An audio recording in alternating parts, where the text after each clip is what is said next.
नृसिंहवाडी दत्त मंदिरात चौथ्यांदा पाणी, तिसरा दक्षिण द्वार सोहळा उत्साहात. कोल्हापूर जिल्हा प्रतिनिधी विवेक कांबळे. उसंत घेतलेल्या पावसाने कोल्हापूर, सांगली, सातारा जिल्ह्यात पुन्हा एकदा हजेरी लावल्याने येथील दत्त मंदिरात कृष्णा नदीचे चौथ्यांदा पाणी आलं आहे.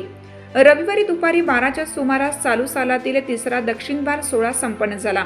यावेळी स्नान व दर्शनासाठी भाविकांनी गर्दी केली होती. श्री नृसिंह सरस्वती स्वामी दत्त देवस्थानच्या वतीनं जादा सुरक्षा रक्षकांची नेमणूक केली आहे.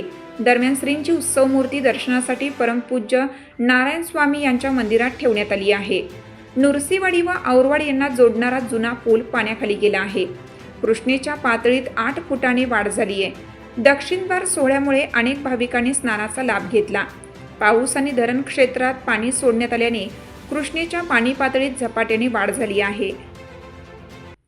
चालू घडामोडींचे अपडेट्स जाणून घेण्यासाठी आपल्या हिरकणी न्यूज चॅनलला सबस्क्राईब जरूर करा. लाईक करा, कमेंट करा आणि शेअर करा. बेल आयकॉनवर प्रेस करा आणि नोटिफिकेशन्स मिळवा.